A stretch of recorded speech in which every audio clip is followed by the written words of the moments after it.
Hai, welcome to my channel. Ya, balik lagi di kelas Bahasa Indonesia bersama Bu Adis. Hari ini kita lanjutkan pembahasan ya tentang teks deskripsi ya.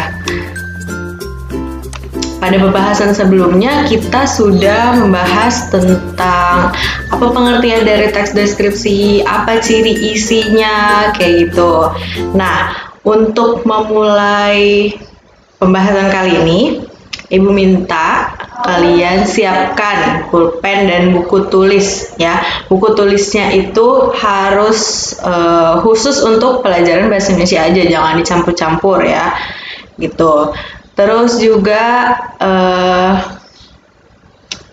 pulpen dan buku tulisnya ini nanti untuk merangkum materi yang ada di video ini gitu.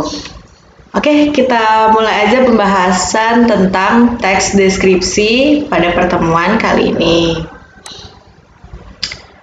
Tentang struktur teks deskripsi. Nah, kalau kemarin kita sudah membahas tentang pengertian dari teks deskripsi gitu kan nih. Kalau yang lupa, teks deskripsi adalah teks yang menggambarkan atau melukiskan suatu objek secara terperinci gitu ya. Jadi seolah-olah pembaca atau pendengar itu seolah-olah melihat, mendengar atau merasakan hal yang si penulis alami atau si penulis rasakan gitu ya. Itu teks deskripsi, artinya penggambaran. Nah, untuk struktur teks deskripsi ini, kenapa kita mesti belajar struktur teksnya gitu? Seperti anggota tubuh, nih kan anggota tubuh manusia nih, kita ada kepala, ada leher, ada badan, sampai kaki gitu. Seperti tubuh manusia dari kepala sampai kaki, teks deskripsi atau teks yang lain juga memiliki struktur atau anggota gitu. Anggota dari teksnya itu dari atas sampai bawah itu harus berurutan, makanya kita sebut dengan struktur teks gitu. Nah, untuk struktur teks deskripsi di sini ada identifikasi objek, deskripsi bagian, dan penutup atau kesimpulan gitu ya.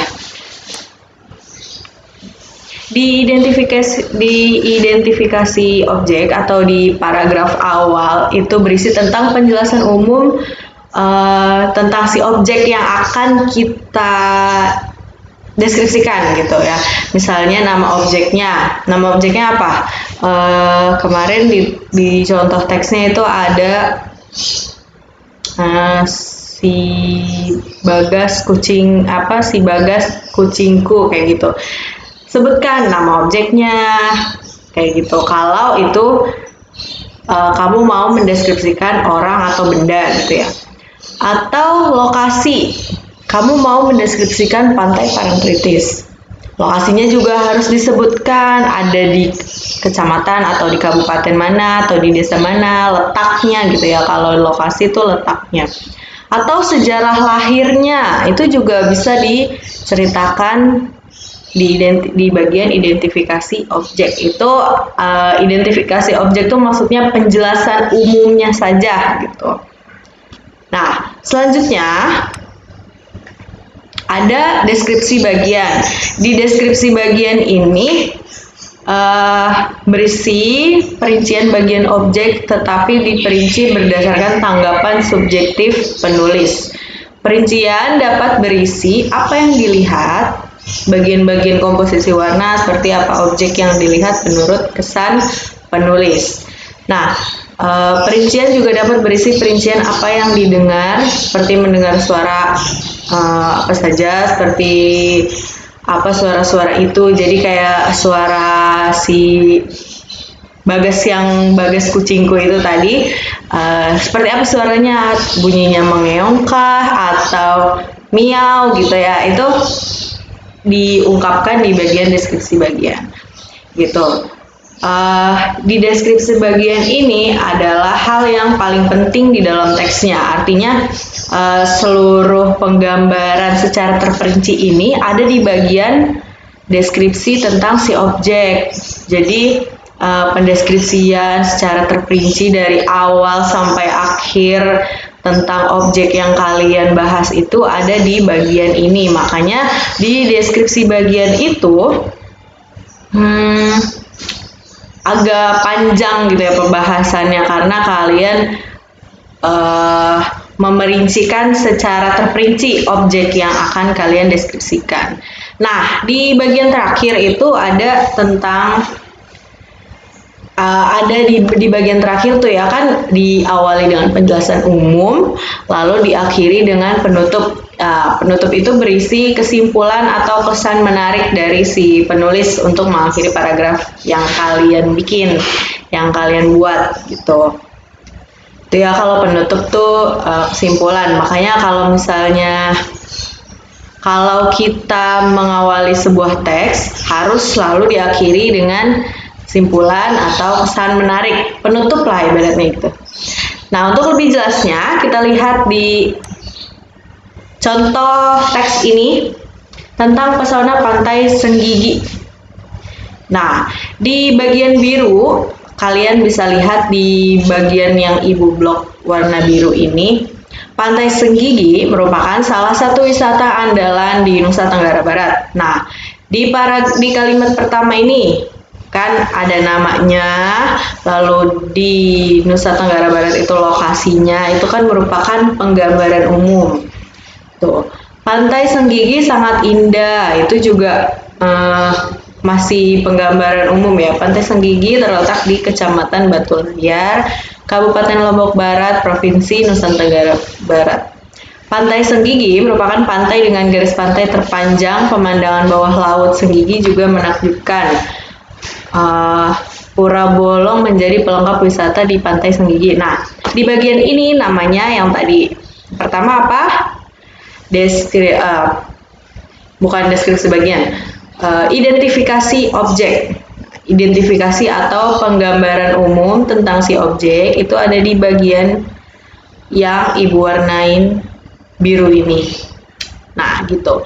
Ini penggambaran umumnya, lalu masuk ke identifikasi objek. Nah, di sini memasuki bibir Pantai Senggigi, kita akan disambut angin pantai yang lembut dan udara yang segar, gitu kan. Ini sudah masuk di identifikasi objek dari awal sini.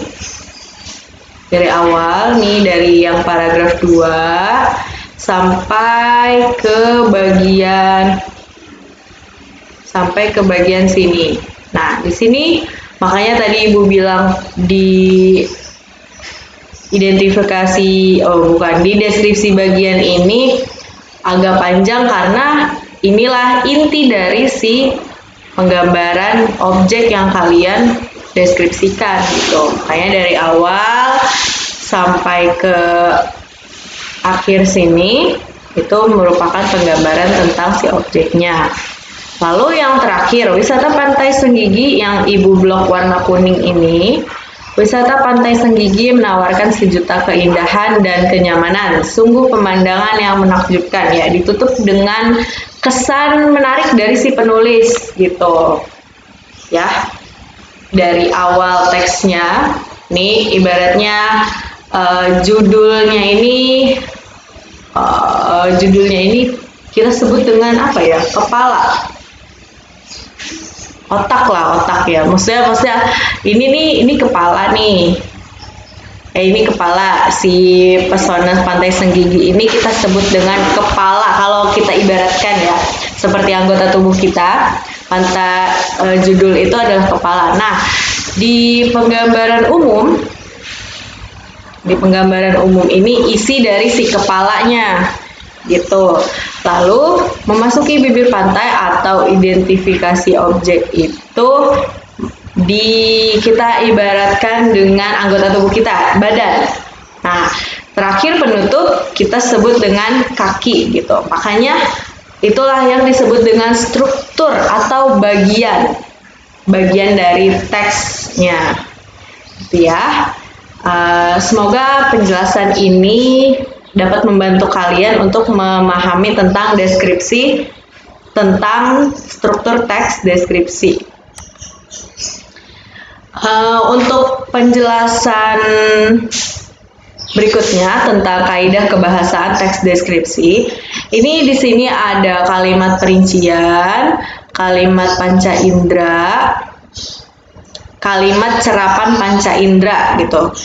Terus ada kata berimbuhan menasal, sinonim, kata depan atau preposisi, hiponim dan hipernim, lalu ada kalimat bermajas dan penggunaan diksi. Nah, untuk kaidah kebahasaan teks deskripsi, Ibu akan bahas di video selanjutnya gitu. Jadi, materi kalian hari ini adalah struktur teks deskripsi dan kaidah kebahasaan teks deskripsi yang akan Ibu jelaskan di pertemuan berikutnya. Itu. Ingat, silakan dicatat poin-poin penting dari materi hari ini. Ya, sekian dari Ibu. Terima kasih. Wassalamualaikum warahmatullahi wabarakatuh.